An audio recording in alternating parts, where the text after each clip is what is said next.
sentez aujourd'hui? Ça va? Vous êtes content d'être là? Vous étiez content d'être sélectionné pour participer au talk et au workshop? Trop bien. Moi, je suis ravie d'être avec vous aujourd'hui. Je m'appelle Lauriane Meulière. Je suis journaliste et il y a 4 ans, j'ai créé une agence de rédaction. Donc en gros, on est des journalistes, on raconte des histoires, on raconte les histoires de marques. Et je fais pas mal d'animations, de talks, de conférences, etc. Donc je connais assez bien Youssouf de Maison Château Rouge. Je connaissais moins Mounir et Yas, les fondateurs d'Opium, mais qu'on va pouvoir donc rencontrer ensemble aujourd'hui. La journée, elle est divisée un petit peu en 2 temps. Il y a une partie là d'échange entre nous. Vous allez pouvoir poser vos questions et on va pouvoir y répondre aussi à la fin des échanges. Et puis après, il y aura une partie workshop où vraiment vous allez pouvoir créer un mood board et être accompagné dans, on va dire, la construction de vos projets créatifs, parce que j'ai cru comprendre que vous étiez tous créatifs et créatives à votre niveau, la danse, la musique, la mode.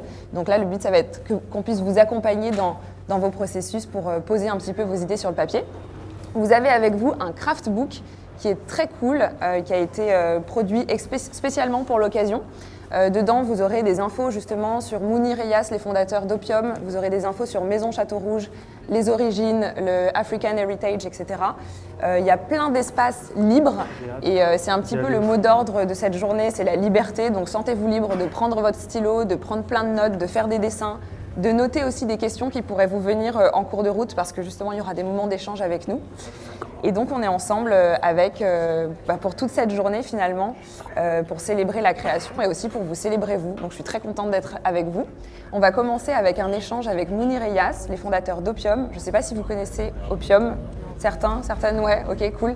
Vous connaîtrez encore mieux une fois qu'ils se seront présentés. J'ai le plaisir d'accueillir Mounir et Yas.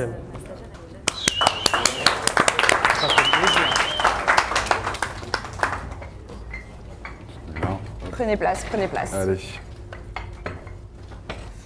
Alors pour ceux qui ne connaissent pas, donc Mounir en beige, Yas en bleu. Enchanté, enchanté. Comment vous vous sentez d'être là aujourd'hui pour commencer? Est-ce que tout le monde va bien? Tout le monde, ouais? C'est cool. Je suis un peu malade, je ne vais pas mentir. C'est vrai? Ouais, Mal de gorge? froid hier. Oh non! Mais je pense qu'ici, on doit être un peu tous un peu pris. Tout le monde a pris un peu le froid là. Ouais, mais on est là justement pour libérer la parole. On va dénouer un peu les nœuds qui se jouent. Donc on est ensemble pour 30 minutes. À la fin, il y aura 10 minutes d'échange. Donc prenez les petites questions que vous pourriez avoir. Vous aurez le temps de les poser. Pour commencer, on va commencer en fait par le commencement. Donc on va essayer de revenir en arrière. Il y a quasiment 20 ans. Imaginez-vous qu'on est en 2001. Je ne sais pas si vous étiez tous nés en 2001, mais imaginons que nous sommes en 2001. Vous, en tout cas, à l'époque, vous êtes nés puisque vous avez 18 ans. Et vous vous dites... Non. Pas 18 ans. 19? Non. Vous aviez quel âge à l'époque? Moi, j'avais 25. Ah bon? Déjà? Ouais, déjà 25 Là, tout le monde va être choqué là. Ils vont commencer à faire des calculs dans leur tête et dire mais attends, les deux là que j'ai en face de moi, me dis pas qu'ils ont presque 50 ans. Si. On a presque 50 ans. Pourquoi quelqu'un m'avait dit 18 Pourquoi ans, mais pas vous? Je sais pas. Pour vous préserver peut-être, je ne sais pas. En tout cas, c'est cool. Okay. Non, moi j'avais 25 et Yas, il avait 29, 28, 29. 28, 29. Donc c'était il y a quasiment 20 ans. 2001. Plus de 20 ans, ouais. Vous grandissez près de Châtelet-Les-Halles avec votre famille, où vos familles donc, sont originaires du Maghreb. Vous grandissez dans Paris, dans le centre de Paris. Et vous avez cette passion pour les paires de sneakers. Donc aujourd'hui, la sneaker, ça a l'air d'être un truc hyper démocratique, tout le monde connaît, on a tous des paires de baskets, il y a plein de gens qui disent que des paires, on n'a plus besoin d'être expert. Mais à l'époque, c'était assez nouveau et vous ne trouviez pas en fait dans les magasins les paires qui vous intéressaient et vous excitaient. Donc les paires que vous trouviez à Tokyo, à Miami, à Los Angeles, etc., elles n'étaient pas encore distribuées à Paris. Et donc vous décidez de créer Opium.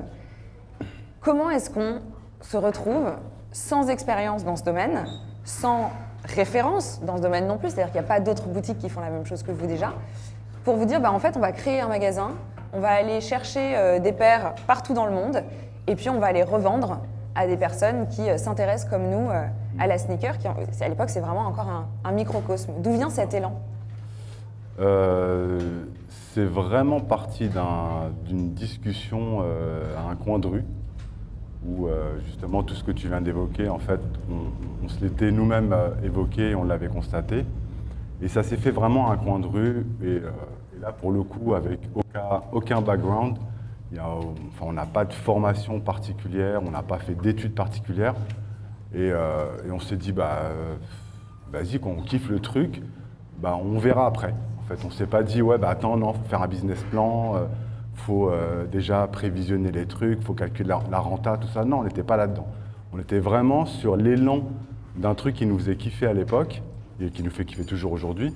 On était vraiment sur cet élan-là de se dire, c'est pas grave, on verra après, on va se débrouiller, on va apprendre, on trouvera des solutions. Mais viens déjà, on fait une boutique et après on verra. Et à l'époque, vous étiez donc, là vous êtes 2, mais en fait vous êtes plus au sein d'Opium. Ouais. Vous êtes une bande d'amis, en fait, d'amis d'enfance. Ouais. Est-ce que c'était important pour vous de créer, on va dire, ce nouvel écosystème, donc créer Opium entre amis, sans vous dire, on a quand même besoin de quelqu'un qui va gérer le financier, ce serait bien d'avoir quelqu'un qui a fait une école de commerce. En fait, finalement, vous créez quelque chose à partir d'une bande de potes. C'est ça. Et vous n'avez pas peur de ne pas avoir d'expérience? Non, pas du tout. En fait, ce qui était le plus important pour nous, c'était de créer quelque chose à partir d'une énergie. Et en fait, le fait qu'on soit un groupe d'amis, parce qu'on était, on est un groupe d'amis où on est encore ensemble depuis les années. Bon, il y a d'autres personnes qui ont fait autre chose, mais on est toujours ensemble.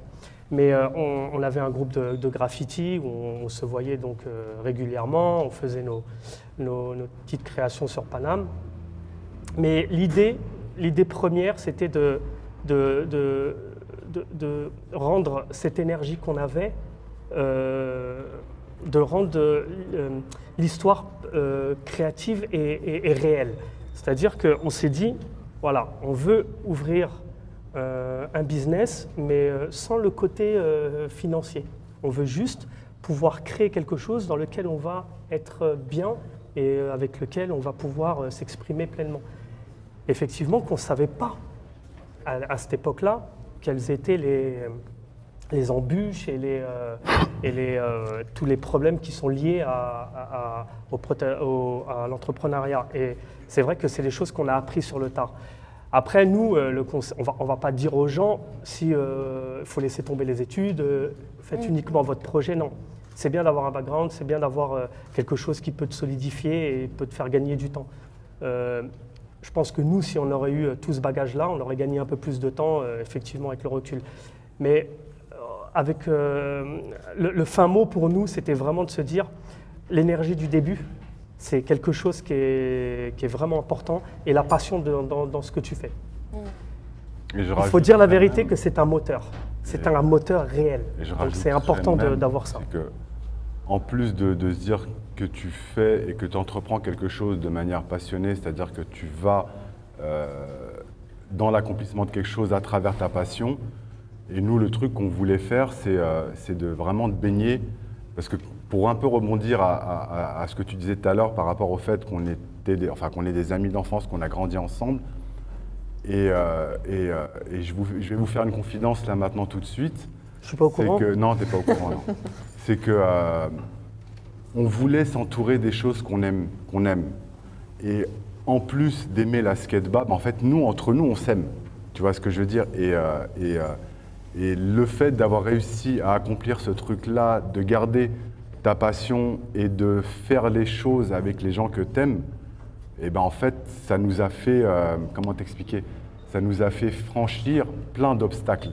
Et ça nous a fait, comme on disait il n'y a pas si longtemps que ça, quand on a ouvert, en fait, on ne savait pas comment on allait payer le loyer 3 mois après.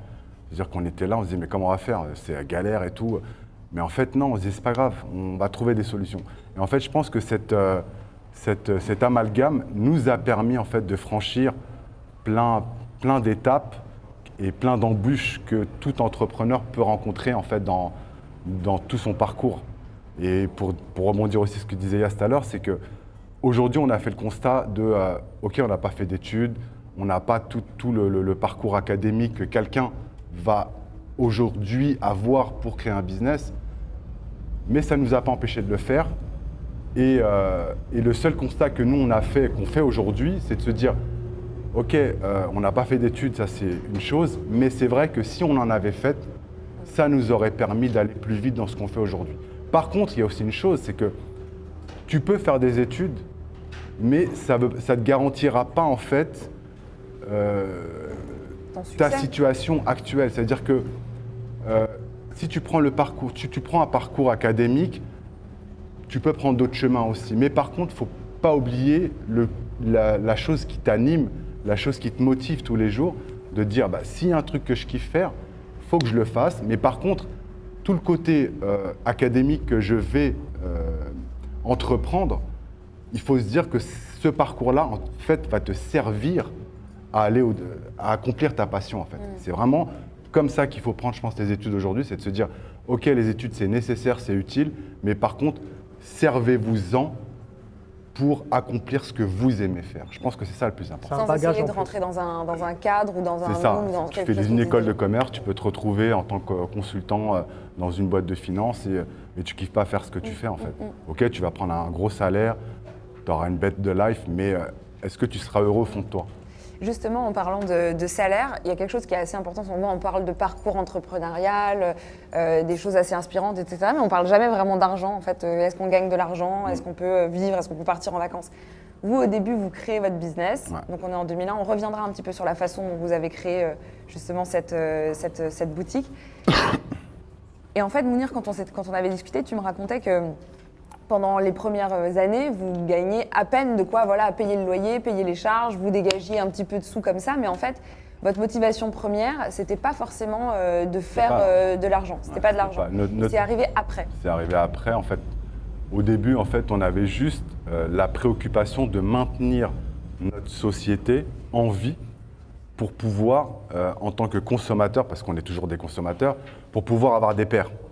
Tu vois la mécanique, en fait, c'est pas tu te dis je fais une société pour avoir une rentabilité, pour gagner de l'argent. Non, en fait, nous, c'était je veux une société pour pouvoir continuer à voyager, aller à Tokyo, pour aller à Miami, pour aller à Los Angeles, juste pour pouvoir aller récupérer des pairs que je ne peux pas avoir à Paris. Et en parallèle, j'en ramène avec moi et je les vends. Et il y a forcément d'autres gens qui vont kiffer notre bail à nous et vont vouloir la même chose que nous. Et en fait, c'est vraiment le moteur en fait de ce business, c'était de se dire en fait juste on a accès aux trucs qu'on kiffe, c'est tout. Et après par la suite en fait forcément tu grandis, tes besoins changent, tes envies elles changent et c'est là où tu te dis faudrait peut-être que je commence un peu à toucher un petit salaire pour pouvoir au moins combler à mes frais personnels, tu vois. Mais pendant très longtemps, je vais peut-être pas vous effrayer en vous disant ça. Mais genre peut-être pendant, 8-9 ans, on ne se reversait pas de salaire. C'est-à-dire que pendant 8-9 ans, moi j'étais chez mes parents, et associés, on n'était pas en mode Parce que ce n'était pas l'objectif non plus. Vous auriez pu décider de peut-être faire pivoter votre business pour dégager plus de sous à un moment. On n'aurait pas perdu quelque chose au passage? Est-ce qu'on n'aurait pas perdu quelque chose au passage en se disant « Ok, je vais être vachement plus terre à terre et voilà, j'ai des besoins, il me faut un salaire maintenant, comment on fait ?» Et après, tu te dis, je vais courir après quelque chose et je pense, et j'en suis persuadé aujourd'hui, c'est que tu vas perdre quelque chose au passage. Tu vas perdre ton innocence, tu vas perdre ton inconscience, tu vas perdre ton authenticité, tu vas perdre ton originalité, juste parce que tu vas courir après quelque chose. Et je pense que ça peut être une erreur. Donc c'est pour ça que, on le dit toujours, en fait, nous, notre principal moteur, notre principal motivateur, c'est notre passion et ce qu'on aime faire. Et je pense que c'est ce qui nous a permis d'avoir une patience inconditionnelle, tu vois, de se dire, en fait, je peux me passer de salaire, c'est pas grave, je fais mes trucs et je voyage à Tokyo, on voyage aux États-Unis, on kiffe et puis voilà, quoi. D'où l'importance aussi, quand on veut créer aussi un business, d'avoir des gens qui sont autour de nous, sur lesquels on peut s'appuyer et avoir une vraie confiance. Et alors justement, qui vous a un peu porté? Parce que c'est difficile de se lancer comme ça, sans diplôme, sans expérience. On s'est auto-porté. Qui vous a donné l'élan? On est 3 et chacun, et c'est réel, c'est quand quelqu'un avait une baisse de régime, l'autre le motivait. Et ça s'est toujours fait de manière automatique. C'est-à-dire que quand il y avait un coup dur, même financier, tu avais les autres entités qui venaient, qui te disaient « bon, c'est pas grave, on va faire comme ça ». Et en fait, à force de se garder toujours à flot, mentalement, on tenait un peu le coup. Il faut savoir aussi que les débuts de la création d'Opium, on a toujours été ric-rac. Toujours. La seule chose qui nous a sauvés pour qu'on puisse rester en vie, c'était nos choix dans nos achats. Et nos choix étaient dictés uniquement par notre passion et ce qu'on avait envie de donner aux gens. Voilà, quand on trouve des paires et qu'on leur dit, voilà, cette paire-là, c'est bon, c'est fait pour le marché parisien, ils sont mûrs, le microcosme parisien, on va prendre, je sais pas, 40 paires, on est sûr qu'on va les vendre, et après on va pouvoir payer nos charges fixes. Ça a été toujours pendant les 10 premières années. On parle en dizaines d'années. Ouais, là on parle dans dizaines d'années. Ouais. C'est pour ça qu'il faut être quand même un peu patient et il faut être sûr de ce qu'on a envie de faire et tout. C'est très important. Mais à chaque fois, la passion était un moteur. Ce moteur-là nous a fait faire des bons choix et ces choix nous ont permis de rester en vie. Pour que, évidemment, dans le futur, que ce soit plus facile, évidemment, pour qu'après, les choses se fassent de manière encore plus naturelle et tout. Mais c'est vrai que, voilà, les débuts sont faits vraiment, ça a été tout le temps ric-rac. Mais c'est toujours un ajustement, en fait. Voilà, il faut, chaque fois, même toutes les personnes qui sont là, quand ils vont créer leur business, c'est ce que je leur souhaite, il y a une part de chance. Quoi qu'il arrive, il y a une part de chance, c'est une vérité. Et il y a aussi les rencontres. Nous, on a eu un peu des galères et tout, mais on a eu quand même des belles rencontres, on a eu de la chance, on a eu des choses qui se sont goupillées au bon moment. Après, la chance ne favorise que les esprits préparés. On peut avoir beaucoup de chance si on ne travaille pas derrière. La chance, si tu vas la chercher, elle sera au rendez-vous. Par contre, si tu l'attends, évidemment, elle ne sera pas là. Mais voilà, les débuts, on se dit maintenant, si on nous demandait de recommencer, comme par où on a recommencé, c'est vrai qu'on se dirait, ah ouais, ça va être un peu relou quand même, ça va être un peu difficile, il va y avoir quand même pas mal de choses à faire et tout. Mais c'est pour ça qu'en vérité, chacun doit écouter la flamme qu'il a en lui, ce qu'il a au fond de lui, les tripes. Si lui, il y croit, c'est l'essentiel. Et alors, on parle de chance et de rencontres, etc., et d'être bien entouré. En 2003, il se passe quelque chose d'assez exceptionnel, puisqu'une personne très particulière pousse la porte de la boutique. Et cette personne, c'est Mark Parker. C'est l'ancien CEO de Nike à l'époque. Vous, évidemment, vous êtes dans le milieu, donc vous le reconnaissez. Vous le connaissez pas personnellement, mais vous le reconnaissez. Et vous vous dites, OK, là, il est dans la boutique, il est en train de regarder les paires, etc. C'est une petite boutique, il n'y a pas encore, voilà, c'est pas encore le opium d'aujourd'hui. Vous vous dites, on saisit notre chance, justement. On va aller lui parler, on va lui parler de notre projet, on va voir ce qu'il en pense. En fait, ce jour-là, c'est le choc des mondes, quoi. En fait, dans ta petite boutique qui est faite de papier craft, de bouts de bois, tu as le numéro 1 monde de Nike. C'est vraiment, pour le coup, là, c'est toi le tout petit. Et qu'est-ce qu'il fait là? En fait, il y avait, à notre époque de graffiti, on avait un ami en commun qui faisait du graffiti avec nous, qui après est devenu journaliste et qui a fait l'un des premiers papiers sur les sneakers.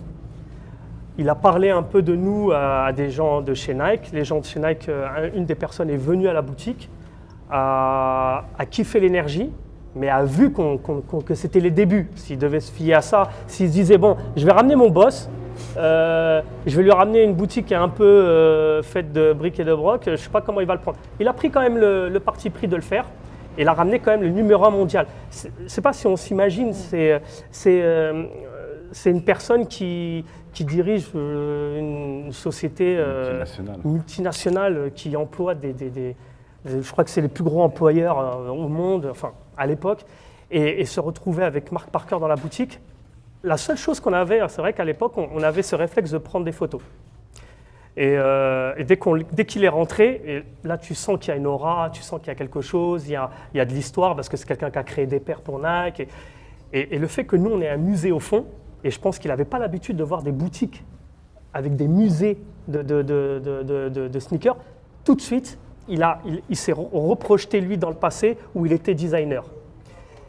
Et le fait de se dire, voilà, c'est un designer qui est devenu numéro 1 de Nike, qui est maintenant dans les chiffres et tout, et le fait de voir une boutique qui l'a reprojeté, lui, dans son passé à lui, il a eu un lien d'affection. Voilà. Et c'est pour ça qu'on vous dit, la passion, c'est le numéro 1 dans tout ce que vous allez faire. Vous allez avoir des galères, mais si vous restez focus sur votre passion, vous allez voir que c'est ce qui va vous aider à détruire toutes les barrières.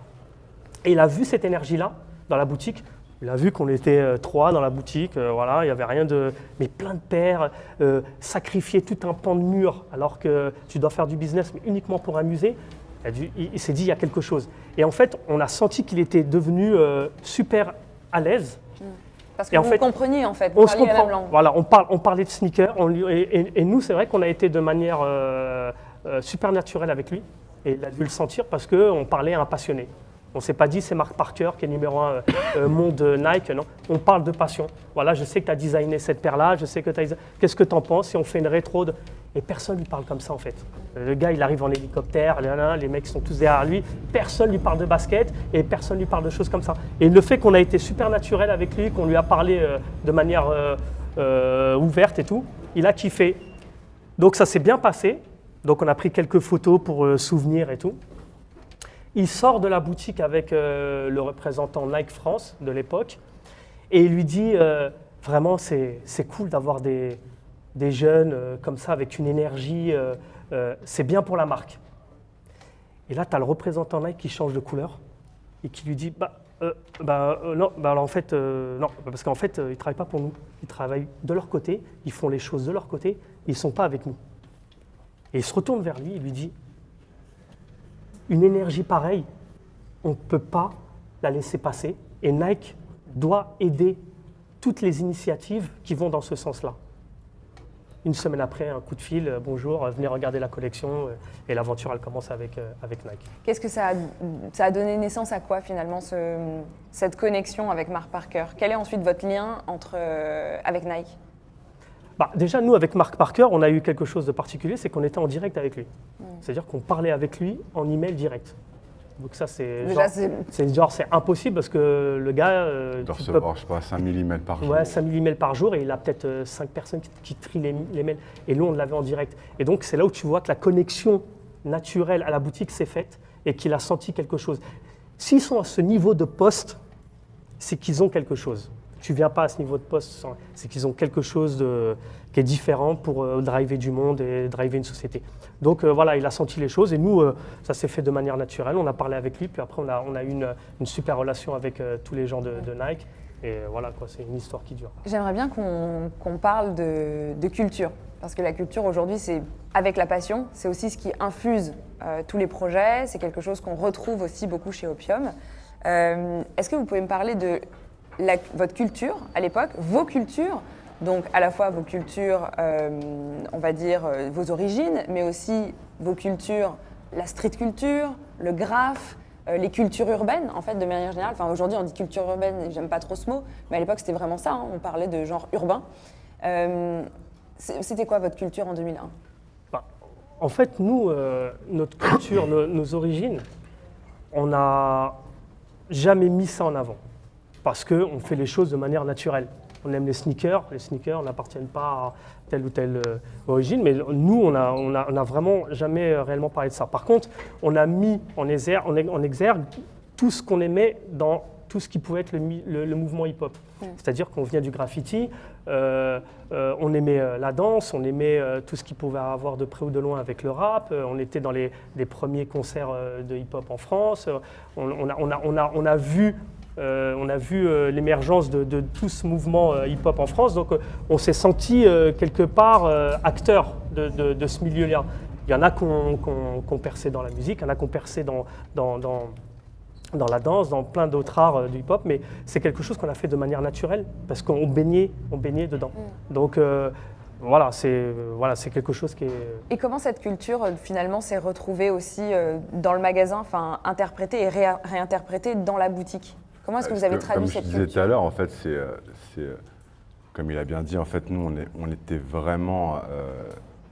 on a vu cette culture arriver des États-Unis. On n'avait pas encore la chance de voyager aux États-Unis à cette époque-là, enfin, en tout cas dans les années 90. Mais elle est venue à nous, en fait, cette culture, et on a baigné dedans, on a grandi avec, on s'en est inspiré. Et comme ce que je disais tout à l'heure, en fait, on voulait créer quelque chose, d'une entité, dans laquelle on pouvait retrouver tout ce qu'on aimait. Donc la culture en fait partie, et c'est ce qui aujourd'hui, je pense, pour une grande part, nous influençait dans nos directions, dans notre stratégie, dans l'influence qu'on veut faire passer à travers Opium. Et c'est vraiment quelque chose de très présent aujourd'hui, encore plus que jamais, tu vois. Donc, le fait d'avoir vu cette culture un peu extra, je sais pas comment je pourrais dire, mais un truc qui était pas, qui était en tout cas vu bizarrement à l'époque. Aujourd'hui, limite, on la voit sur les défilés de mode dans la haute couture. Donc c'est quelque chose de vraiment... À l'époque, en fait, on avait une idée et un réflexe d'archiviste. Je ne sais pas comment t'expliquer, mais dans la boutique, on avait vraiment besoin d'avoir toutes les choses qu'on aime. Donc, à chaque fois, on voulait exposer des objets clés qui représentaient un peu toute la culture qu'il y a pu avoir dans le mouvement hip-hop. Donc, c'est vrai qu'on exposait des vestes. Voilà, des double goose qui étaient rares, qu'on ne trouvait plus. On exposait ça, on exposait certaines paires évidemment, mais on a aussi exposé de la PLV de l'époque, des choses comme ça.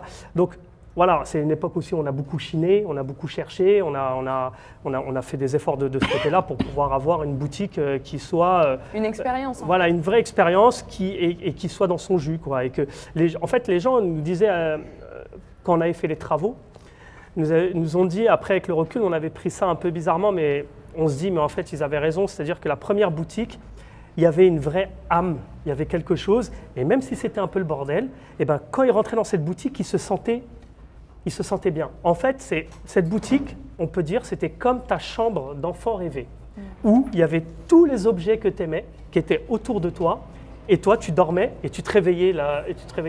Donc en fait, nous, quand on allait au taf, on allait comme si on allait dans notre chambre et que là, on était entouré par tous les objets qu'on aimait, par toutes les choses qui nous inspiraient à l'époque. Et ça, c'était quelque chose de très important. Le fait de travailler là-dedans et d'avoir cette dynamique et de se dire qu'au lieu d'avoir un bureau blanc, et ben là, en fait, tu as tout un environnement qui te parle. Et ben, au final, tout ce que tu fais, même si tu ne gagnes pas d'argent, et ben, ça te fait quand même plaisir et ça te fait du bien de travailler dans cet environnement-là. Est-ce qu'il y a des personnes qui ont tenté de vous décourager en cours de route en vous disant « mais non, là tu ouvres ta boutique, il vaut mieux faire que ça comme ça, écoute plutôt mon conseil ». Parce que ça peut être facile de se laisser déstabiliser finalement quand on n'a jamais fait quelque chose et d'essayer d'écouter les autres. Je dirais pas décourager, mais je pense qu'il y a un moment, il y a eu beaucoup d'incompréhension. C'est-à-dire que le truc qui me revient là maintenant, c'est que les gens à l'époque ne comprenaient pas comment on pouvait exposer des choses et ne pas les vendre. Ça, c'est vraiment un truc qui revenait très souvent. Alors que maintenant, c'est la base. Normal. On avait, comme je disais tout à l'heure, on avait consacré tout un espace au fond du magasin où on exposait des choses qu'on ne vendait pas. Limite, pour notre plaisir déjà initial, le fait de voir des paires qui étaient exposées, on retraçait la généalogie en fait de certains modèles iconiques de la marque. Et rien que pour notre kiff à nous, en fait, on voulait que ce soit là, sous verre, que personne n'y touche et les gens en fait comprenaient pas. Ils venaient dire je veux cette paire. Non, en fait, elle n'est pas à vendre. C'est juste un petit musée. Ouais, mais comment ça se fait? Vous mettez des paires, vous les vendez pas. C'est quoi votre délire et tout nan. Et en fait, les gens comprenaient pas.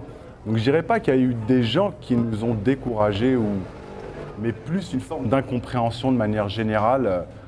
Qui aujourd'hui peut paraître un peu drôle quand on en reparle aujourd'hui, mais à l'époque, il y avait plein de gens qui ne comprenaient pas notre… Et vous êtes quand même resté focus. On est resté focus et on avait, sans même le savoir, on avait déjà cette fibre de vouloir partager. Parce que quelque part, en arrivant, en exposant des paires et en parlant avec les gens qui venaient à la boutique, en leur racontant l'histoire de chaque modèle, en fait, il y avait déjà une notion de partage. Et c'est ce qui aussi… Aujourd'hui, quand on y repense, on se dit putain, on était quand même balèze dans le sens où 20 ans avant, on était déjà dans une idée en fait de vouloir faire vivre une expérience à notre conso qui venait à la boutique acheter des paires. C'est-à-dire que tu réserves un pan de magasin pour en faire un musée, pour pouvoir raconter des histoires. Alors qu'aujourd'hui, quand tu vois en fait ce qui se passe aujourd'hui, tout le monde fait un peu ça. Tout le monde essaie de raconter des histoires pour vendre quelque chose. Mais en fait, non, nous, on racontait des histoires parce qu'on aimait raconter ça. C'était pas pour vendre quelque chose, tu vois ce que je veux dire? Parce qu'on avait cette démarche déjà de vouloir créer un petit musée. En fait, on était à 3, donc à 3, quand tu as une vraie bonne équipe et que tu as des gens qui sont soudés, et comme je te disais tout à l'heure, on se motive. Donc en fait, même si quelqu'un voulait nous démotiver ou nous dire attention, ça va être compliqué, c'est dur, en vérité, nous, on avait notre vérité. En vérité, ça c'est un peu trop de vérité, mais c'est ça. Et à 3, vous arriviez aussi à vous valider entre vous, en fait. C'est ça, c'est ça. Et toujours ça s'est fait de manière naturelle. Quand je dis un équilibre, c'est qu'il y avait toujours un contre-pouvoir. C'est-à-dire que s'il y en avait un qui n'était pas d'accord sur quelque chose et que les deux autres l'étaient, en fait, celui qui n'était pas d'accord réfléchissait, tu vois, se disait peut-être qu'ils ont raison, je vais aller savoir pourquoi. Et tu as les deux autres qui sont là, qui argumentent un peu et qui réussissent à convaincre le troisième. Donc du coup, il y a une forme de contre-pouvoir, d'équilibre qui est constamment maintenu avec ces 3 personnes, tu vois. Après, c'est vrai que le jour où on a eu un peu des freins, c'est le jour où on a voulu prendre le local commercial. Et là, on avait en face de nous des gens aguerris du business, tu vois, qui étaient là, qui étaient des propriétaires. On arrivait, nous, 3 petits moineaux, bonjour, on veut juste louer le truc, on ne se rendait même pas compte de tout ce que ça coûtait. Et le gars nous dit, ok, pas de problème, mais vous avez quoi en garantie ? Sauf que nous, on n'avait rien en garantie, en fait. On arrivait avec, on va lui dire, ouais, on a de l'énergie, ouais, on a de la passion. Ok, ouais, mais t'as quoi en garantie ? Et au niveau du loyer, tu fais quoi ? Alors, au niveau du loyer, parce que tu vas le payer, tout ça, mais si tu ne le payes pas, on fait comment et tout. Et il nous dit, vous n'avez pas une petite chambre de bonne, un petit truc ? Ben non, en fait. On n'a rien du tout, en fait. Et voilà, donc voilà. En fait, tu peux avoir quelques petits freins qui vont être de l'ordre du financier, mais c'est des choses… Comment vous avez fait finalement pour les convaincre ? On a parlé avec eux et la passion qu'on pouvait avoir dans les sneakers, on l'a mis exactement. Il a vu que ça transpirait un peu là, il s'est dit les 3 qui sont en face de moi, ils vont taffer quand même. On va quand même leur donner un peu leur chance. Bon, après, il nous a fait un contrat qui va complètement dans son sens, il n'y a pas de problème. Avec le recul, évidemment, il a raison. Mais il ne nous aurait pas donné cette chance-là, on n'aurait pas ouvert et l'histoire n'aurait pas continué. Donc en fait, ça joue à des détails, mais faut pas se bloquer si un jour on vous dit ouais, mais t'as pas les sous pour, ouais, mais t'as pas les ceci. Si tu as ton projet, il est en tête, tout ça, c'est, je vais pas dire c'est des détails, mais c'est des choses, voilà, c'est des choses que tu peux contourner ou trouver des solutions. Par contre, si tu te dis, je m'arrête parce qu'on me demande 10 000 €, on me demande truc, je m'arrête, mon projet, je le fais pas. Je reste dans ma chambre, je fais mon dessin, je veux faire peu importe du design et tout, je m'arrête, j'ai pas les sous. Là, tu feras jamais rien.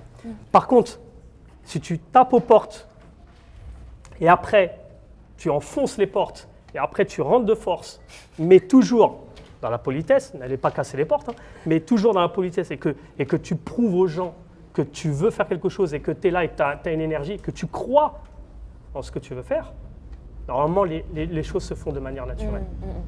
Est-ce qu'on peut revenir justement de façon très concrète sur les étapes de la création d'Opium ? Donc on a parlé de la genèse, l'idée du projet, le fait de ramener des pairs, etc. Là, vous louez le local.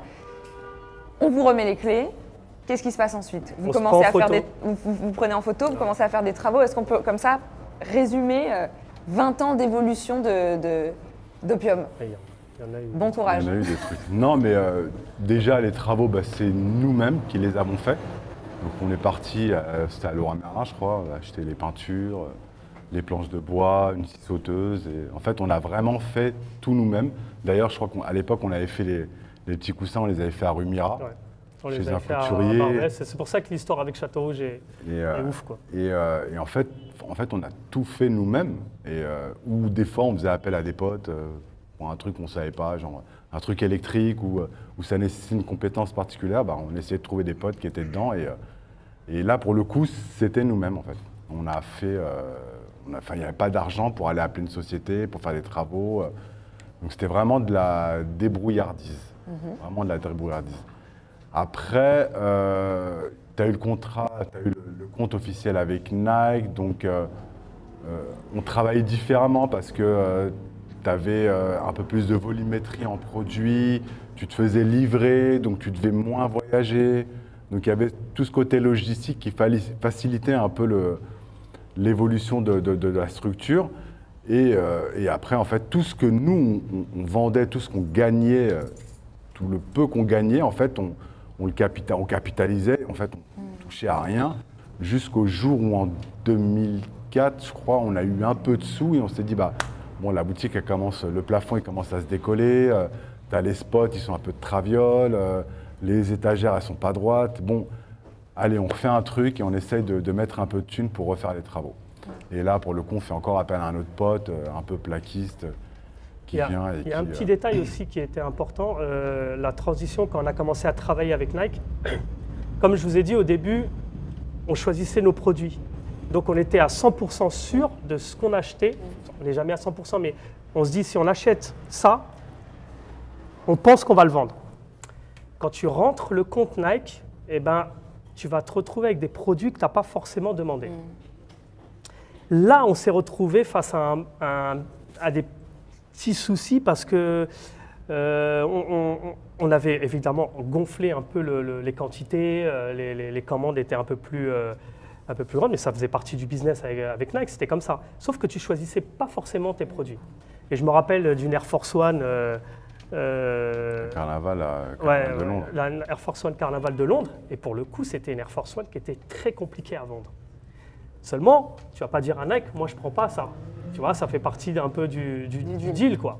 Donc on a pris ça, les quantités étaient énormes, et nous on n'avait pas l'habitude de ces quantités-là. Donc ça, ce produit-là, fallait le vendre, et il fallait aussi payer la facture. Ça rappelle des choses douloureuses. Voilà. Et il fallait aussi payer la facture. Donc, pourquoi je vous dis ça, c'est que aussi… Il y avait combien de paires à vendre?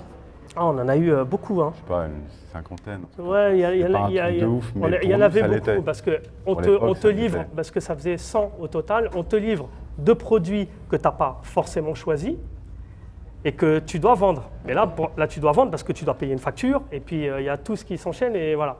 Donc c'est pour ça aussi, c'est important de se dire, je maîtrise mon business, je maîtrise ce que j'ai envie de faire, mais il faut aussi calculer le virage que tu vas prendre, où tu vas grandir.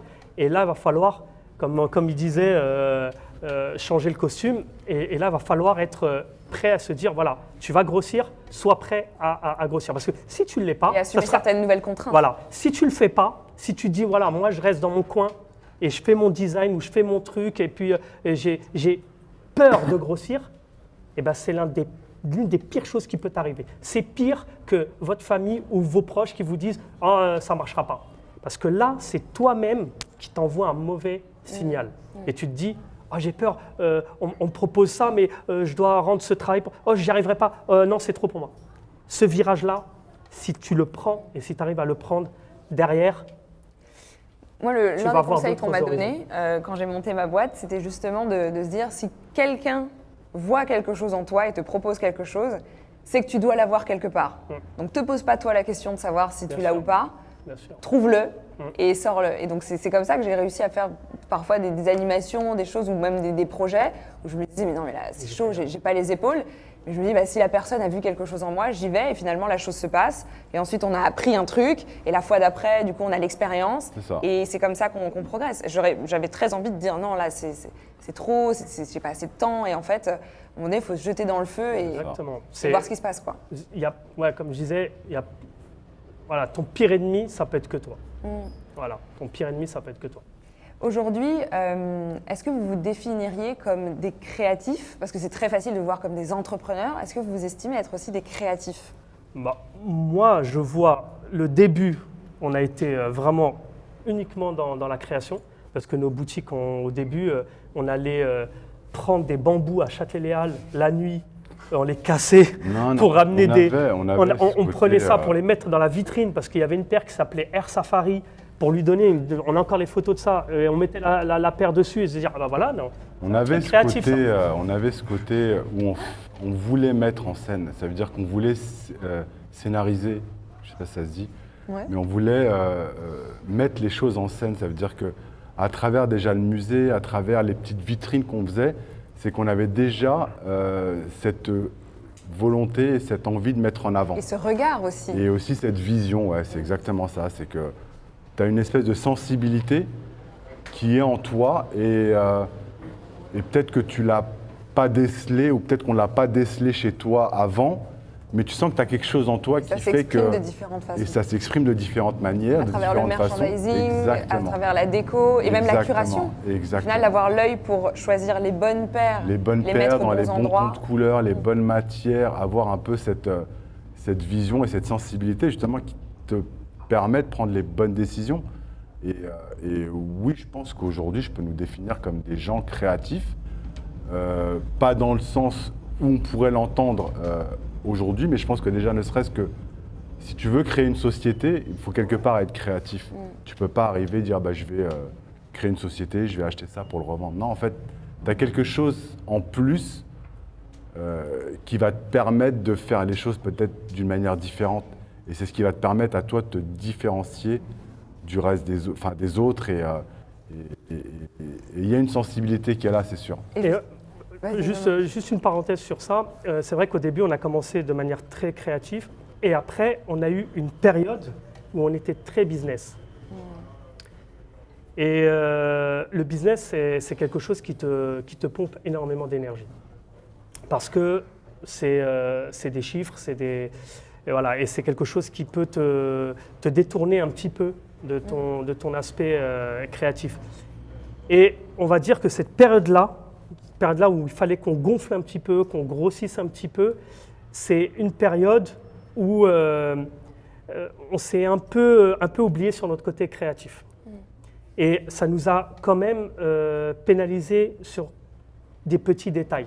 Et, par rapport à notre esprit critique sur des produits où on pensait à des moments que tout pouvait se vendre, peut-être, et puis à ce moment-là, on a peut-être oublié en se disant ouais, à partir du moment où c'est sorti, c'est quelque chose qui est mûr pour le marché, et en vérité, non. Donc, on a eu cette période-là qui était, pour moi, c'est une période un peu compliquée parce que c'était justement l'ouverture un peu au business et tout, mais c'est une période obligatoire. Par contre, ce qu'il ne faut jamais oublier, c'est de revenir à l'essentiel et revenir à pourquoi on a construit un business et pourquoi on a… Donc tout ce côté-là, passion, ce côté-là créatif, il faut absolument que ça reste un moteur. Le jour où ça ne l'est plus, ça commence à être un problème. Et un poids aussi, parce qu'on ne se reconnaît plus. On ne se reconnaît plus et tous nos réflexes qu'on avait du début sont plus automatiques. Et ça devient quelque chose qui est plus académique et là, pour le coup, tu risques de te perdre. Donc, gardez toujours ce côté-là créatif en vous, c'est l'un des trucs les plus importants. Encore une fois, on le répète, mais c'est le moteur. C'est le moteur des choses. Et pour revenir à la création, il y a un autre moment assez pivot de votre parcours, c'est la création d'une Air Max 180. Ouais. Donc là, vous étiez dans un travail de curation, de chercher des paires, de vendre des paires. Il y a cette partie business qui commence à prendre une part importante. Vous revenez à quelque chose de plus créatif, etc. Donc finalement, le but, c'est toujours de balancer pour trouver un équilibre. Donc voilà, ça se fait au fil du temps. Et comme vous avez quand même maintenant 20 ans de métier, vous voyez aussi ces évolutions. Parfois, on est un peu perdu. On se dit, maintenant, c'est business, ça va être tout le temps business. Non, peut-être que 3-4 ans après, ça va rechanger. Comment ça se passe, le design de cette paire? Comment est-ce qu'on se retrouve finalement dans la peau non pas du curateur, donc du sélectionneur de paires, mais de la personne qui va la designer? Nike est venu nous voir. En fait, Nike est venu nous voir et à travers ça, ils nous ont donné le moyen, en fait, ils nous ont donné un moyen de pouvoir interagir en fait avec notre communauté, notre micro-communauté de l'époque. Et déjà rien que cette démarche, en fait, nous on est piqué par la marque, en fait, on a grandi avec cette marque et pour nous ça a été vraiment une célébration de se dire putain, waouh, t'arrives, tu crées Opium 4 ans avant et aujourd'hui Nike vient te voir, te dit vas-y, tu fais une paire avec nous. Il faut digérer le truc quand même parce que tu te dis c'est lourd quand même, c'est pas anodin, c'est pas rien quoi d'arriver, tu crées une petite entité et tu collabores avec une marque comme Nike et en fait tu mélanges un peu son histoire à la tienne et vous travaillez sur quelque chose, voilà, et tu travailles sur quelque chose en commun. Et déjà le truc faut le digérer. Et après en fait tu te dis cool, on a un truc, on peut interagir avec notre communauté, viens en fait, on partage notre histoire à travers cette collaboration qu'on va offrir à notre communauté quelque part. Tu vois, c'est tout le travail que toi, tu as fourni dans les années passées qui t'a permis en fait d'arriver à cette collaboration. Et quand c'est arrivé, on s'est dit, bon, vas-y, il faut qu'on fasse un truc de ouf. Et c'est là où on s'est... Nike, encore une fois, Nike n'est pas venu voir Opium qui paye des factures. C'est ça. Nike qui paye des factures, Opium qui paye des factures, Nike, entre guillemets, il s'en fiche. Ah, pas besoin Ça ne de nous. l'intéresse pas parce que, pour le coup, lui peut les faire, l'autre identité peut le faire, tout le monde est capable de le faire. Nike ne sont pas venus nous voir pour ça, ils sont venus nous voir justement pour ce côté créatif. Et ce qu'on apportait, nous, à la communauté. Et le fait qu'on faisait des events, le fait quand il y avait des sorties, on faisait quelque chose autour, c'est des choses qu'on faisait de nous-mêmes, sans que Nike nous demande. Et Nike sont venus voir Opium créatif. Encore une fois, c'est le berceau du truc. C'est là le plus important. Et eux sont venus voir ce côté-là d'Opium. Donc ils se sont dit, à Paris, on voudrait faire une collaboration, avec qui on pourrait. Donc à l'époque, ils avaient pris Colette. Colette et nous. Hein. Ouais, Colette et nous. Voilà, et ils se sont dit, c'est pareil, Colette, ils ne sont pas partis la voir parce qu'elle paye des factures. Ils sont partis la voir parce que c'était le côté créatif et le côté...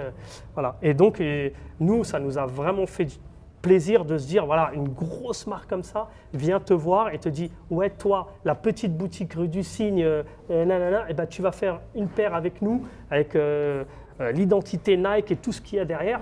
C'est complètement ouf. C'est-à-dire que quand tu rentres chez toi et que tu racontes ça à ta mère, elle te dit... ah ouais, quand même, on va faire une paire avec Nike, quoi. C'est pas toi, ouais, ben, je vais faire une paire avec Nike, ça va être un truc de fou. Et après, le processus s'est fait de manière naturelle. C'est vrai qu'on nous avait demandé quelle paire on voulait faire. On avait demandé une Air Max One à l'époque. On a travaillé la Air Max One, on a tout fait. Vous travaillez la nuit, on va faire ci, on va faire ça. Le piège, c'est de pas, quand on te demande de créer quelque chose, c'est de ne pas tout mettre dedans. Ouais. Et d'avoir quelque chose un peu qui peut être uniforme et que tu dis, bah, lui, elle vont pouvoir la porter, tu vois. Mais toi, quand on te dit, tu peux faire une paire, bah, tu dis, ah, je peux faire une paire, je vais mettre ça, je vais mettre ci, je vais mettre ça, je vais tout mettre dedans. C'est-à-dire, elle va ressembler à un patchwork. Et voilà, c'était un piège dans lequel on a essayé de ne pas tomber, même si la paire était un peu chargée. Et après, on a fait cette paire-là, mais ils ont été avec nous, on a eu des échanges, et pour le coup, c'était super intéressant de comprendre le process d'une paire que toi tu vends, et ben là, de comprendre comment elle se fabrique. Et c'était quoi justement ce process? Vous êtes parti d'un mood board, vous aviez déjà une paire en tête, un peu la paire de vos rêves? On est parti d'une feuille blanche avec des crayons de couleur, parce qu'à l'époque, il n'y avait pas autant de... On a gardé la feuille encore, on a encore le dessin. Qui pouvait te permettre de faire un peu ce que tu voulais sur un ordi. Donc c'était vraiment une feuille blanche et des crayons de couleur. Et on s'est amusé à gribouiller. Et ce qui était cool, en fait, c'était d'échanger directement avec l'équipe de designers. Tu te dis, putain, en fait, toi, tu as fait 0 études, tu n'as rien fait, tu es en train de parler avec des designers à Portland. Et je trouvais ce truc-là vachement gratifiant, en fait, gratifiant pour nous. Et c'était une forme de reconnaissance aussi de la part d'une multinationale comme Nike de venir et de faire appel à des petits comme nous pour faire quelque chose, pour créer quelque chose. C'est un cercle en fait qui se termine, qui se boucle, quoi. Quelque part, ouais, c'est ça. Ouais. Et c'était vachement gratifiant, glorifiant de se dire, bah, t'échanges avec des designers en fait à Portland. Qu'est-ce qu'ils vous ont apporté dans ce processus créatif? Qu'est-ce qu'ils vous ont appris? Je pense tout le côté. Déjà, ils nous ont apporté toute leur technique, en fait, parce qu'il y a quand même il y a quand même des notions à avoir en termes de design, en termes de colorimétrie, en termes d'association de couleurs que bah, nous, on ne connaît pas en fait. Et preuve en est, sur notre premier sample, on est parti un peu dans tous les sens. Et en fait, après, ils sont là un peu pour te recadrer, pour dire bah, attention, cette matière, ça ne matche pas bien avec cette couleur peut-être pas sur tout le upper, mais peut-être juste sur cette zone-là. Et en fait, ils nous ont permis, si tu veux, de structurer et de canaliser un peu nos idées et la vision que vous aviez, et la vision qu'on avait dans en fait, quelque chose qui exactement. est portable. Et ça, pour le coup, ouais, ça nous avait vachement aidé. Ouais. Pourquoi est-ce que c'est important pour vous d'être là aujourd'hui et de partager votre parcours, vos conseils Je pense avec que c'est d'autres super personnes important parce que aujourd'hui, avec tout ce que nous, on a appris en fait durant ces plus de 20 ans, en fait, on s'est rendu compte qu'on a appris plein de choses. Et aujourd'hui, notre véritable démarche, au-delà de célébrer la collab avec Maison Château Rouge, c'est vraiment de vouloir partager. On veut partager toute notre connaissance, tout ce qu'on a pu apprendre, toutes les erreurs qu'on a pu faire, toutes les solutions que nous, on a pu apporter à notre parcours à nous. On a vraiment envie de le partager déjà avec vous et de le partager de manière générale. Ça veut dire que on fait le constat, on est deux rebeux, on a grandi à Paris, on a commencé tous les trois, on est trois rebeux, on a grandi à Paris. On va dire qu'on n'a pas fait d'études, on n'avait pas toutes les chances de notre côté en fait. Et on a quand même pu réussir à créer quelque chose et à le faire perdurer dans le temps. Et on a rencontré plein d'embûches, on a rencontré plein de trucs cool, on a vécu plein de trucs cool. Et on a appris plein de choses, nous, à titre personnel. Et cette démarche aujourd'hui qu'on a de vous inviter, c'est vraiment de partager avec vous tout ça. Et si quelqu'un de vous a besoin d'une idée, un conseil ou quoi que ce soit par rapport à son projet personnel, bah, si on peut vous aider, bah, en fait, on le fait, quoi. Et on a cette vraie démarche aujourd'hui, tu vois. Mais nous, en fait, ce qu'on ne veut pas vraiment, c'est qu'on ne veut pas de talent gâché. Voilà, ici, ils ont tous une qualité, ils ont tous quelque chose, chacun peut apporter sa pierre à l'édifice dans son projet. Donc nous, ce qu'on veut surtout pas, c'est qu'un du groupe se dit non, ben moi je peux pas parce que non, mais ça va être trop difficile. Non, chacun a quelque chose, chacun a une flamme et il faut absolument raviver ça. Et on veut vraiment pas de talent gâché, c'est-à-dire que tout le monde peut faire quelque chose et il faut surtout pas être freiné par soit l'environnement, soit par soi-même. C'est pour nous le truc le plus important. Parce que, encore une fois, nous, on n'avait pas de background plus que ça, on n'avait pas plus de choses, mais on avait une flamme, une passion et une envie de faire. Et voilà, c'est tout le reste et la consistance. Voilà, tout le reste, encore une fois, un peu de chance, un peu de rencontre, un peu de tout va se faire de manière naturelle. Mais le plus important, c'est qu'il faut le faire, il faut y aller. C'est tellement dommage de se dire, je sais que moi, dans mon rêve, c'est que je vais faire ce projet-là, ça va marcher, mais vas-y, mes parents, ils me parlent de ça, me parlent de ça, mes copines, ils croient. Mais non, mais tu vois, et se dire qu'on passe à côté de talent, on passe à côté de quelque chose, bah, je trouve ça super dommage pour l'énergie, même pour soi, quoi. C'est vraiment dommage de pas se dire je peux faire quelque chose et je suis capable de faire quelque chose. Et tout le monde ici est réellement capable. Parce qu'à partir du moment où vous avez fait la démarche de venir ici, pour moi, hein, perso, je pense que c'est l'une des plus grosses démarches. Mais c'est qu'il y a un élan. Il y a un élan. Si vous avez fait la démarche de venir, de te réveiller le matin, de se dire voilà, je vais m'habiller, je vais venir au truc, j'ai envie d'écouter, j'ai envie de voir et puis j'ai envie de faire, et vous avez fait, je ne sais pas moi, 90% du travail. Tout le reste, c'est uniquement de la détermination et de l'envie. C'est tout. C'est tout. Ne vous bloquez pas sur autre chose. Ne vous bloquez pas sur autre chose. Allez-y. Là, vous avez fait déjà, pour moi, l'un des trucs les plus durs. Voilà, le fait de s'inscrire, le fait de venir et le fait de dire voilà, j'ai envie de, eh ben, c'est le plus important. Gardez ça, prenez-le comme un flambeau et il faut le raviver à chaque moment. Je ne sais pas si c'est pas le meilleur motivational speech ever. J'adore. Je ne sais pas comment vous vous sentez reboosté, vous avez envie de déplacer des montagnes et tout. Enfin, moi, en tout cas, j'ai envie de relancer 15 000 projets. Je vais essayer de dormir un peu entre-temps. Mais en tout cas, merci beaucoup, Mounir. C'était très inspirant. On a un moment d'échange, alors on a un peu débordé, voilà, pendant le talk, on avait une demi-heure, je pense qu'on a dû faire 45 minutes, 1 heure. Désolé. Mais des trucs à boire, en même temps, j'avais plein de questions à poser et je pense que c'était important aussi que vous puissiez être en contact avec ces personnalités-là et ces parcours-là. Donc si vous avez des questions, c'est le moment de les poser. On a des micros à faire passer. Voilà, il y a quelqu'un ici. Déjà, merci. Il marche pas. Je pense que le micro... Celui-là, il Oui, mais c'est juste... Vas-y, essaye. C'est bon? C'est juste pour que ton Gibbs t'entende, parce qu'il est loin.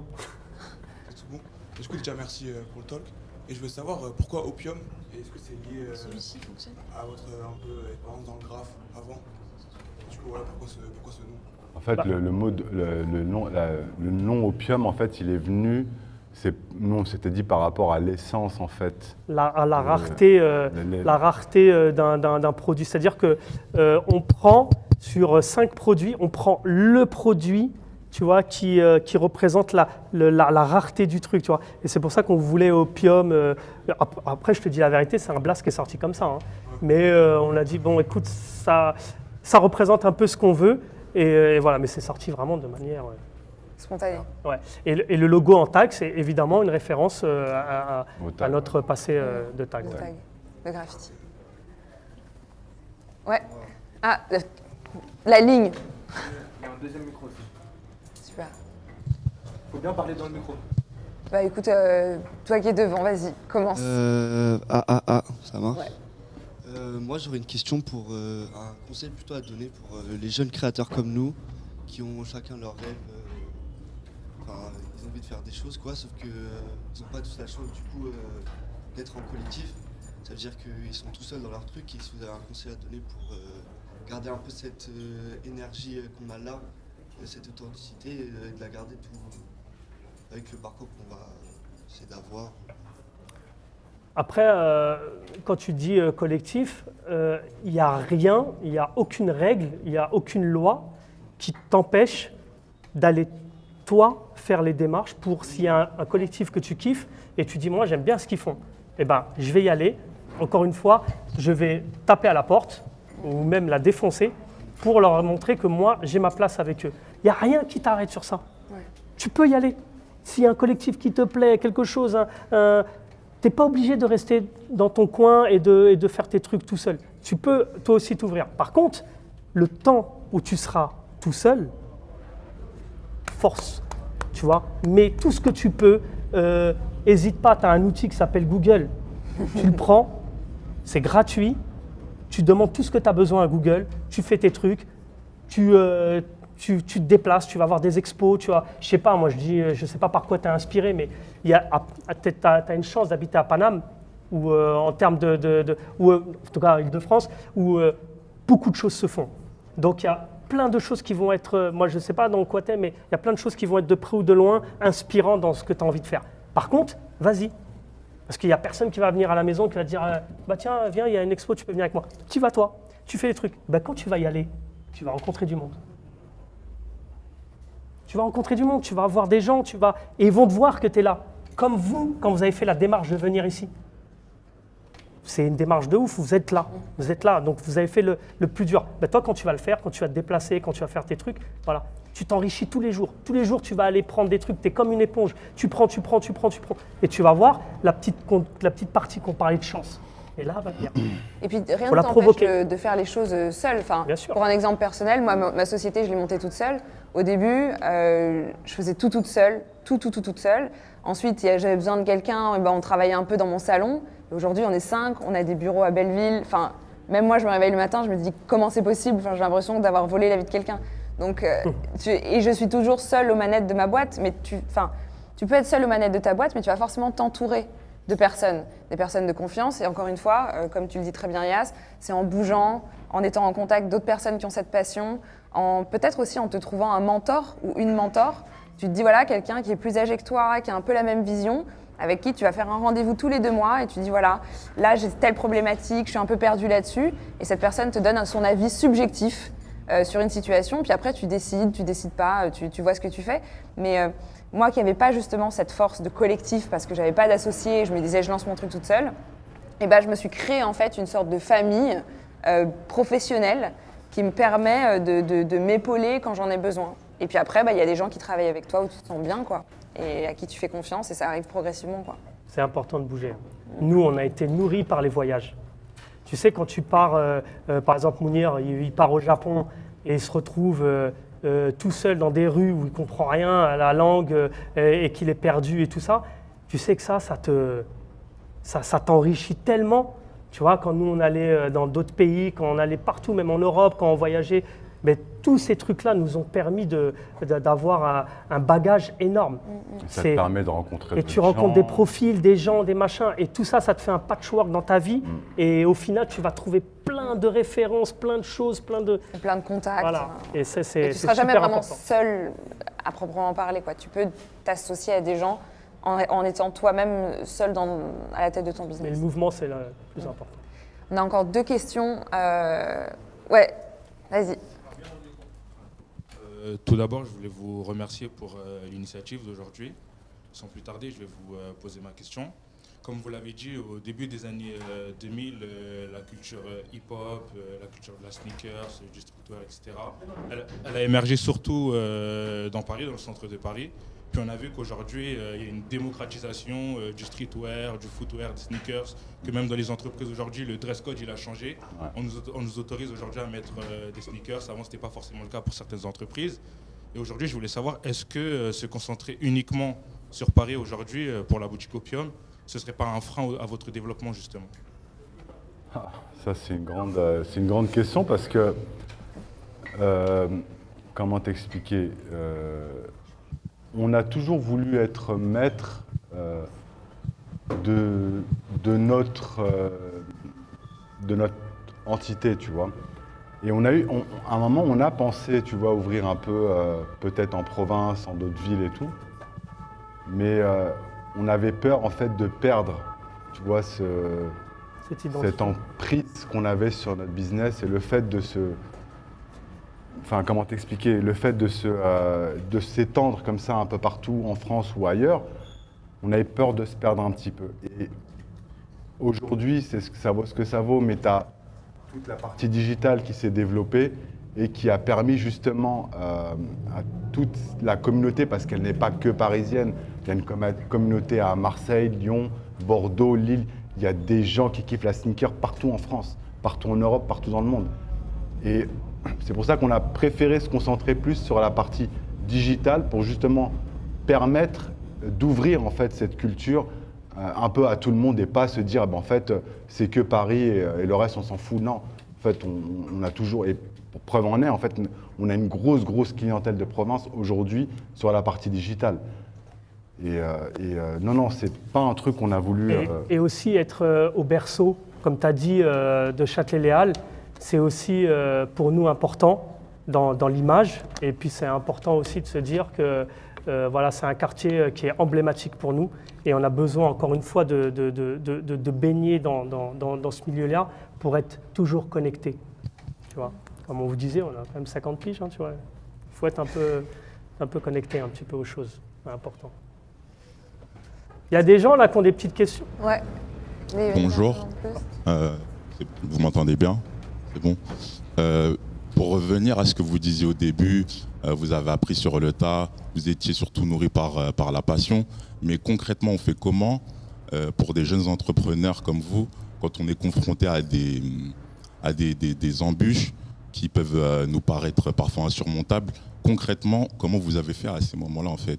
Vous avez demandé de l'aide? Est-ce que vous avez été chercher des réponses quelque part? Dans votre cas à vous, comment ça s'est passé en fait? Toutes les parties, après en fait, il faut avoir un moment, je pense que l'intelligence fait qu'il y a des moments, tu vas rencontrer des embûches où tu auras des besoins particuliers. Ton intelligence va faire que tu vas faire appel à des gens qui ont cette capacité de pouvoir résoudre ton problème. Et aujourd'hui, je pense qu'on peut avancer seul dans son business, dans sa passion, dans ce qu'on veut, mais à un moment, si on veut aller plus loin, parce qu'on peut aller très vite tout seul, mais si on veut aller plus loin, on doit bien s'entourer. Et quand tu rencontres des problématiques d'un point de vue purement business, en fait, ton intelligence va te dire, en fait, la comptabilité, j'y connais rien, faut que je prenne un comptable. Le juridique, j'y connais rien, faut que je prenne un avocat. La fiscalité, j'y connais rien, faut que je prenne un fiscaliste. Et en fait, tu vas devoir t'entourer par la suite, et c'est un processus qui se fait de manière graduelle et qui est évolutif. C'est-à-dire que tes problématiques lors de ta création d'entreprise, ne seront plus les mêmes que 5, 10, 15, 20 ans après. Forcément, ta société, elle évolue, et si elle évolue dans le bon sens, tes problématiques ne seront plus les mêmes. Donc, ton intelligence, et encore une fois, je suis persuadé que vous êtes tous super intelligents ici, ton intelligence va te dire, en fait, il y a des choses que je ne sais pas faire, donc je ne vais pas m'entêter et m'obstiner à me dire, non, je vais les faire moi-même, je vais me prendre la tête, je vais aller me renseigner. Non, en fait, ça ne marche pas. Il faut que tu fasses appel à des gens dont c'est le métier. Tu as un problème juridique, tu fais appel à un avocat. tu t'improvises pas avocat, juriste, tiens, je vais aller regarder, même si Google, c'est très bien, c'est une vraie source d'information et de connaissances, il y a des moments, il y a des choses, des subtilités qui vont nous outrepasser et tu es obligé de faire appel à un professionnel. Tu vois, je te coupe, tu vois, par exemple, si tu veux faire ton business, en France, il y a quand même des choses pour aider les entrepreneurs. Il ne faut pas mentir. Il ne faut pas dire non, en France, il n'y a pas moyen, je suis rebeu, je suis renois, je suis n'importe quoi, il n'y a pas d'aide, il faut de l'argent. Si tu cherches, il y a des choses qui sont mises en place pour t'aider.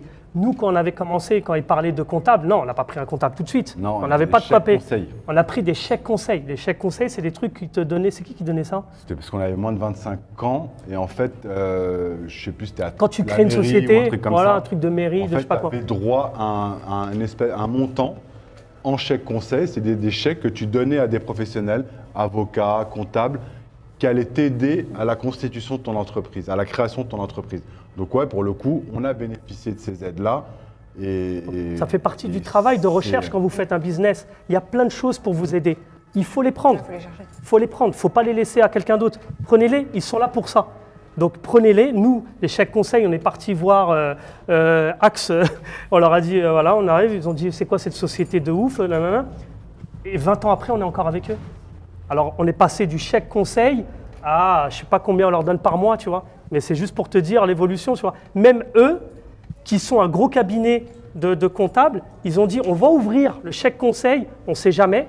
Et au final, tu vois, même eux, leur chance à eux, tu vois. Et au final, ils se retrouvent avec un client 20 ans après qui est là et qui leur fait du chiffre d'affaires. Tu vois, chacun dans son business, quand il quand il croit à quelque chose, voilà, ça apporte ses fruits.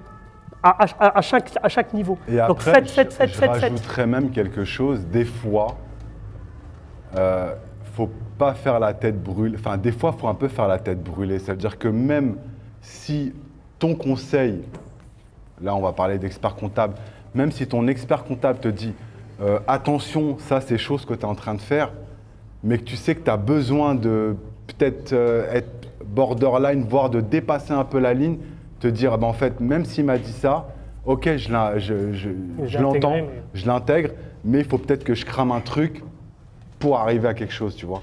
Et des fois, il ne faut pas rester dans ce processus académique où se dire, eh ben, en fait, c'est comme ça, ça ne sera pas autrement. Bah, c'est pas grave, il m'a dit ça. Je me rappellerai toujours au début, quand on n'avait pas de facture, c'était une galère. Ouais, mais attention, vous risquez du pénal, nanana. Ouais, mais c'est pas grave, on truc et tout. Et tu passes un peu des. Faites attention quand même. Bien sûr, bien évidemment. On va vous envoyer en prison. On va pas vous obligez de mettre des petites lignes en dessous de ce C'est juste pour vous dire talk. que des fois, il y a la chance, il y a les rencontres, il y a ton parcours, il y a ta passion. Et des fois, il y a aussi un peu d'inconscience. Tu vois, et ce truc-là, je pense qu'il faut le garder. Il ne faut pas se formater en se disant ah ben en fait, non, c'est comme ça, il faut que je fasse comme ça. Si des fois je dois être un peu borderline, voire je dépasse un peu la ligne rouge, bah, je le fais, mais je mesure quand même. Mais après, je reviens dans ma direction. Ouais, je suis désolée, on n'aura pas le temps de faire cette question, mais on ne disparaît nulle part. On est là. Ils sont là. Voilà, au pire, ça pourra se faire sur Instagram ou autre, mais il va falloir qu'on passe à la suite. On va passer à l'expo avec Youssouf. Ah bah voilà, qui est juste là.